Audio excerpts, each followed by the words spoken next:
Quem está com a gente aqui no Notícias do Bem para falar tudo a respeito desse assunto é a especialista em RH, Beatriz Minti. Oi, Beatriz, tudo bem? Seja bem-vinda ao nosso Notícias do Bem. Obrigado pela sua disponibilidade em conversar com a gente nessa quinta-feira. Tudo bem, obrigada. Eu que agradeço pelo convite de vocês por estar aqui conversando e podendo compartilhar um pouquinho do meu conhecimento. A gente sabe que com a pandemia e nesse período que nós estamos vivendo agora, que é um período que, enfim, não sei se é pós-pandemia ou se a gente ainda está na pandemia, está meio confuso, mas de qualquer maneira, esse período ele impactou muito no mercado de trabalho, né? A gente viu o mercado de trabalho mudando, inclusive, muita gente acostumada apenas com o presencial teve que se adaptar ao online, ao home office, enfim, o mercado de trabalho mudou, né, Beatriz? A gente pode, acho que começar a nossa conversa exatamente por esse ponto, por esse aspecto da mudança do mercado de trabalho. Sim, com certeza. A gente percebe uma mudança, inclusive nas exigências que as empresas têm com relação aos candidatos. E tem um termo que a gente está utilizando bastante na divulgação das vagas como parte dos pré-requisitos, que é a fluência digital. As empresas precisam estar no ambiente virtual, assim como os candidatos. Então, a gente já percebe essa mudança por aí. Tá certo. E hoje, ter esses soft skills assim, são extremamente importantes. Eu queria que você falasse um pouco a respeito, então, do que a gente deve levar em consideração quando a gente está preparando o nosso currículo para buscar um emprego. Bom, primeiramente é importante ter um direcionamento com relação à sua intenção. Então, qual é o seu objetivo profissional? A partir do seu objetivo, que é o cargo pretendido, você vai elaborar o seu currículo usando palavras-chave que constam no anúncio das vagas daquele cargo que você deseja alcançar. Então, existe um site, inclusive, do Ministério do Trabalho e Emprego, onde você consegue localizar o CBO, que é a Classificação Brasileira de Ocupação, e a partir dela, entender quais são as palavras-chave que você deve colocar no seu currículo. Tá, e a partir disso, quer dizer, o que mais a gente tem que colocar lá? Beatriz, explica tudo pra gente. É importante iniciar a elaboração do seu currículo se apresentando de maneira breve, sem inserir dados específicos quanto ao seu endereço e documentos. Então, apenas coloque seu nome completo, telefone para contato atualizado, um e-mail, e se você tiver também um perfil no LinkedIn, inclua o link de acesso ao seu perfil do LinkedIn. Em seguida, coloque o seu objetivo profissional, que seria o cargo pretendido. Depois, você pode optar por inserir ou a parte relativa à sua experiência profissional, mencionando as empresas, principais atribuições, o tempo que você permaneceu naquela empresa e se você foi promovido ou não. Inclusive, é muito importante que, caso você tenha alcançado metas ou mesmo sido premiada como colaborador de destaque, por exemplo, é importante mencionar nessa área também. E depois de concluir a explicação com relação à sua experiência profissional, você pode mencionar também a sua formação acadêmica ou escolaridade, onde você vai colocar tanto o nome da cidade que você estudou, ou da instituição de ensino, quanto o curso que você frequentou e o nome desse curso, tá? Então, se é ensino, por exemplo, superior, se é técnico, e qual é o nome do curso escolhido. Não vale a pena fazer um currículo muito extenso também, né? Os currículos hoje, eles precisam ser mais enxutos, né? A gente pode dizer assim, um foco mais na informação mesmo que é necessária, a informação que você precisa passar, né? Com certeza. Eu recomendo que o currículo de uma pessoa que tenha até 10 anos de experiência profissional, que ele não exceda uma página.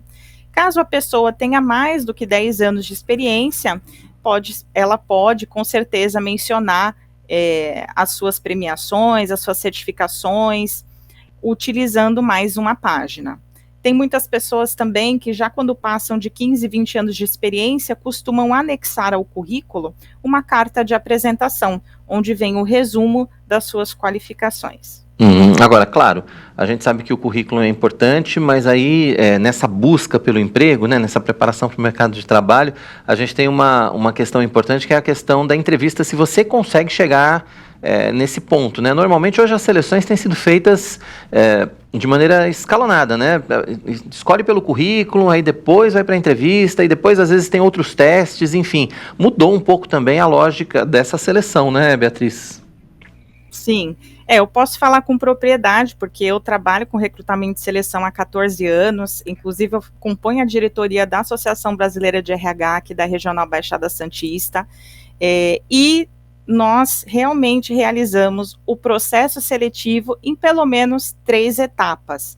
É importante porque a gente consegue avaliar tanto os aspectos comportamentais, quanto o conhecimento técnico e a habilidade desenvolvida, ou seja, a prática daquela teoria que a pessoa adquiriu ao longo da sua vida. Então, geralmente são 3 etapas, sendo a primeira uma entrevista com o RH, a segunda uma entrevista com o cliente ou ou o gestor daquele departamento que tem a vaga, e a terceira etapa geralmente é um teste prático que pode ou não ser remunerado. Tá. E onde é que os candidatos erram mais? Qual dica você daria para os candidatos que estão passando ou vão passar por um processo de seleção? Olha, infelizmente, a maioria dos candidatos peca na hora de elaborar o currículo, o que os faz perder oportunidade desde o início. E também tem uma outra questão que é importante mencionar, que se refere ao atendimento telefônico. Muitas pessoas não querem mais atender ligações. Então, às vezes, quando a gente entra em contato, o candidato não atende e também não retorna. E aí a gente passa a oportunidade para o próximo candidato. E aí, durante a entrevista também, quais são as dicas que você daria para uma boa entrevista? Porque é um ponto fundamental, né? Também desta seleção é esse tete-a-tete, né? Vamos dizer assim, com o candidato, ainda que seja um tete-a-tete virtual, né? Porque hoje tem sido cada vez mais comuns as entrevistas virtuais, né, Beatriz? Com certeza. Nas entrevistas virtuais, eu recomendo que você se prepare, avise também a sua família ou pessoas que morem com você que você vai participar de uma entrevista, para que você tenha privacidade e concentração na conversa que você terá com aquele selecionador. Teste também a sua internet, o seu microfone e câmera, e caso você decida fazer a entrevista online através do seu celular, tenha certeza de que ele esteja carregado para que você consiga concluir a sua entrevista. Pois é, são dicas que parecem muito simples, parecem muito óbvias, né? A gente ouvindo você falar, você fala assim, mas é claro, né? Mas assim, não é tão claro, às vezes. Porque as pessoas ficam nervosas em geral, né? Elas ficam com receio, não sabem muito bem como se expressar. E aquele nervosismo, justamente pelo fato de ter tanto interesse naquela oportunidade, os faz esquecer dos pequenos detalhes. Então, eu recomendo, por exemplo, evite consumir cafeína, dê preferência para um chá calmante, né? Deixe sempre um copo d'água próximo a você, um lápis, uma caneta para você aproveitar e fazer ali algumas observações com relação à empresa. Tenha atenção também quanto à sua apresentação pessoal, a roupa que você escolhe, o fundo, né, as imagens que vão aparecer ao longo da sua entrevista. Então, tudo isso é importante se atentar no momento da entrevista online. Com certeza. Olha, esse negócio da cafeína não funcionaria muito comigo não, porque eu sou movido à cafeína, mas isso é mal de jornalista, não tem jeito. Deixa eu te fazer uma outra pergunta relacionada às redes sociais. Muito se tem falado em relação o que as redes sociais têm influenciado nos processos profissionais, inclusive nos processos de seleção. Isso é mito ou é verdade? É verdade. A gente me refiro, né, a profissionais que atuam na área de recrutamento e seleção, o máximo possível de pesquisa com relação às pessoas que a gente vai recomendar para o nosso cliente. Então, a gente precisa verificar se existe o que a gente chama de fit cultural, que é uma equivalência entre o comportamento, que é traduzido pelos valores que a pessoa tem, então, o comportamento que aquela pessoa tem e o comportamento que aquela empresa entende como razoável dentro da sua cultura, dentro do seu ambiente. Então, por exemplo, se a gente verifica que nas redes sociais um candidato é agressivo, se ele confunde algumas questões, né, por exemplo, política com capacidade técnica. Então a gente verifica alguns comportamentos, se são violentos, né, se a pessoa comete crimes virtuais, cibernéticos, né, e dependendo da cultura da empresa, esses candidatos que têm esse comportamento, eles não são recomendados, né, ou seja, eles são reprovados ao longo do processo seletivo. Então, sim, são realizadas pesquisas comportamentais no âmbito virtual. Ou seja, é muito mais complicado do que a gente possa imaginar inicialmente. É preciso ter cuidado realmente com as nossas redes sociais cada vez mais, né, Beatriz? Inclusive depois que está trabalhando, né? Porque, enfim, a gente tem visto casos e casos de comportamentos em redes sociais que acabam influenciando na permanência das pessoas nos seus empregos, né? Sim, e é preciso se atentar à política da empresa a qual você está trabalhando ou pretende trabalhar. Então, por exemplo, se aquela empresa ela prega por responsabilidade social ou responsabilidade ambiental, você também precisa ter um pouco desse conteúdo expressado ali no seu dia a dia virtual. Eu sempre falo que as pessoas precisam aproveitar as redes sociais para fazer uma divulgação do seu trabalho também. Então, coloque a sua profissão, a sua experiência, se você puder compartilhar também certificados que você adquiriu, cursos que você realizou, cursos livres, profissionalizantes, técnicos, poste, fale a respeito do que você aprendeu, né? A gente precisa fazer o nosso marketing pessoal também. Então, não, com certeza. Aproveitando esse gancho dos cursos, né, queria aproveitar e pedir para você falar também a respeito da importância da qualificação constante, da atualização constante do profissional, não só quando ele está procurando emprego, mas se ele pretende, por acaso, mudar de empresa ou ter uma promoção. Quer dizer, isso tem muito a ver também com a qualificação, tem muito a ver com o que o profissional se prepara para fazer, não é verdade? com certeza. É importante observar as pessoas que têm sucesso profissional, pessoas que você admira como profissional dentro da sua área de atuação. Tente fazer um espelho. O que a gente percebe que se repete entre as pessoas que têm sucesso e que estão realizadas com o que fazem é a constância. São pessoas que estão constantemente estudando, se aprimorando, buscando conhecimento. Mesmo que a pessoa já tenha diversos estudos realizados, inclusive artigos publicados, livros vendidos, as pessoas continuam estudando.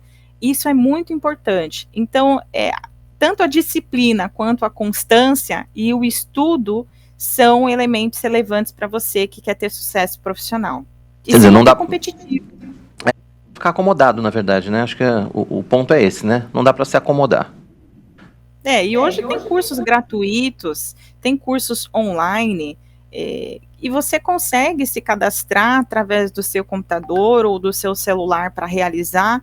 Então, a desculpa, né, a muleta que algumas pessoas usam com relação à falta de possibilidade financeira ou tempo de locomoção já são questões que a gente já não considera mais, né? Com certeza.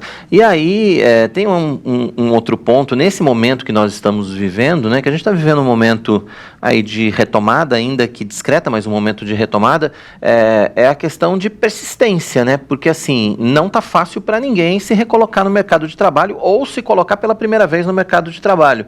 Para quem está querendo entrar ou para quem está querendo se recolocar, é preciso não desistir, né, Beatriz? É preciso tentar muito, insistir muito e buscar muitas vagas. Com certeza. É importante ter foco. As pessoas precisam ter autoconhecimento. Aqui no Brasil, o autoconhecimento, ele não é tão incentivado. Então, a gente precisa primeiro entender o que a gente sabe e o que a gente não sabe para buscar essa qualificação que está faltando dentro daquela área que a gente pretende atuar. E mesmo se desenvolver como pessoa, né, como ser humano. É importante também se atentar a algumas questões com relação à recolocação profissional. Então, as pessoas que têm essa dificuldade de se recolocarem, que são pessoas que já têm experiência profissional, elas precisam também investir em rede de relacionamento. Então, como é isso? Frequentar eventos que pessoas da sua área de atuação frequentam, se associar à associação de profissionais da sua área, né, conversar com pessoas que você conhece, que você confia, que já trabalharam com você, solicitar recomendações, inclusive dentro do LinkedIn tem um campo onde você consegue solicitar essas recomendações e as pessoas recomendam você. A gente chama isso de prova social, ajuda você a melhorar a sua imagem profissional diante das empresas e pessoas que você ainda não conhece. Então você vai criando relacionamento e com a constância você reforça a sua credibilidade. Então, para quem está com dificuldade de se recolocar, pense nessa estratégia de relacionamento, de networking. E aí, só para a gente fechar, acho que tem duas questões que eu queria abordar com você. Na verdade, é uma questão só, mas tem dois aspectos diferentes, né? Quem está buscando o primeiro emprego e que não tem experiência, tem dificuldade, e muitas vezes quem tem experiência demais, se tem um currículo bom demais, também tem dificuldade. Como é que se resolvem esses dois casos? Olha, vai ter um evento amanhã em Santos, né, para quem for aqui da região da Baixada Santista, que vai falar sobre isso, vai falar sobre plano de carreira, estratégias e algumas dicas para você conseguir entrar no mercado de trabalho ou se recolocar, né? Quem quiser saber um pouquinho mais, conversa comigo, né? Eu passo mais informações. Mas, basicamente, quando é o seu primeiro emprego, você precisa buscar uma forma de expressar a sua motivação e a sua disposição para aprender. Tem empresas que contratam, sim, pessoas sem experiência.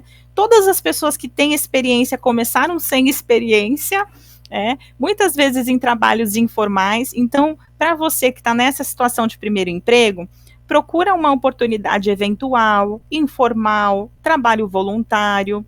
Tá? É uma maneira de você aprender, se desenvolver, conhecer pessoas, mostrar que você é comprometido, tem disposição, que você tem interesse em aprender, e em algum momento você será visto, né? Lembrando, quem não é visto não é lembrado. Então você precisa ser visto, precisa se apresentar, participar, para que as pessoas te notem e queiram te contratar.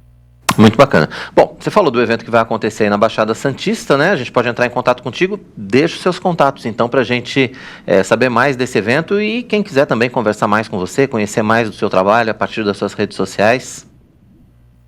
Perfeito. Bom, meu nome é Beatriz Minte, o meu Instagram é @vidaseprofissões, meu e-mail é contato@vidaseprofissões.com.br e meu WhatsApp é 13981493503.